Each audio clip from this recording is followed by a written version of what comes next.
Hey everyone, welcome to day 2 of our Holy Week devotions. Today is Holy Monday, and if you've done our reading for the day, then you'll have seen in Mark 11 these slightly bizarre stories about a fig tree, Jesus cursing a fig tree, and then entering the temple and having a go at everyone who's selling stuff, and then going back to the same fig tree and discovering that it's dead.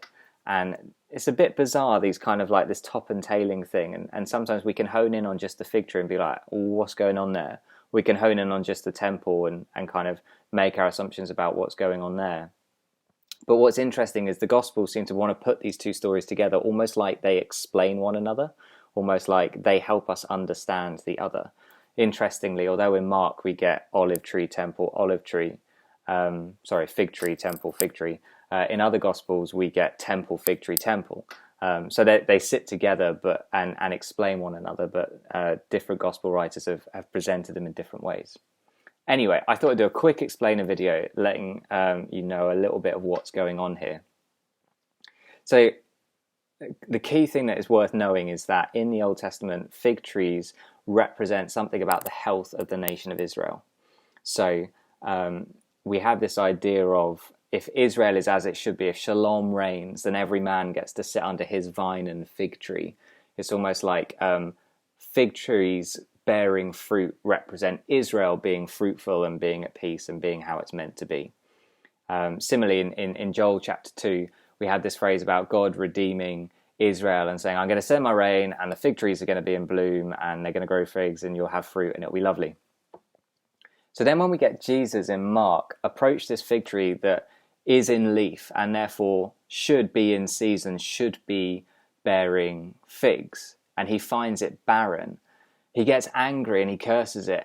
But he curses it not just because he's hangry and just because he's a bit annoyed that he didn't get the fruit, but because it's like a prophetic statement that something has gone awry in Israel, that Israel might look good but isn't actually bearing the fruit it's meant to bear. And then we see Jesus enter the temple and get angry because the temple is hustle and bustle and there's lots going on there and there's lots of people buying sacrifices, getting ready to sacrifice. But actually Jesus is saying there's something fruitless about this. There's something going on here that isn't bearing fruit anymore. And then he returns, having chucked out all the money lenders and stuff, he returns to the fig tree and then finishes the prophetic statement of actually this thing needs to die. Potentially the temple needs to die because it's no longer bearing fruit.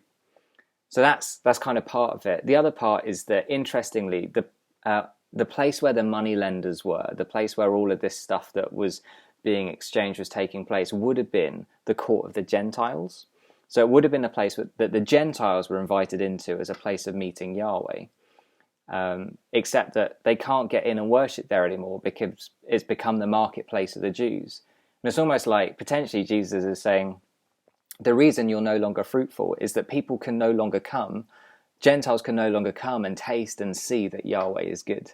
They can no longer come into the temple and encounter Yahweh because you've gotten in the way. You've created a barrier to them. You've actually made it all about you so that it can't be about them anymore. So actually, for shalom to reign in the Old Testament, it looked like all nations coming to Mount Zion, all nations flocking to the temple and worshipping Yahweh. And yet Jesus is saying no longer can all nations flock to the temple because you've set up these barriers in the form of these money tables. So what's going on here is Jesus getting frustrated with the way that the temple has become this fruitless place, that Israel is no longer fulfilling its calling to bring all nations to Yahweh.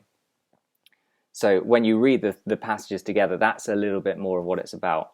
I hope that's helpful because I've got a couple of questions for the rest of the devotion for you to reflect on this story a little bit.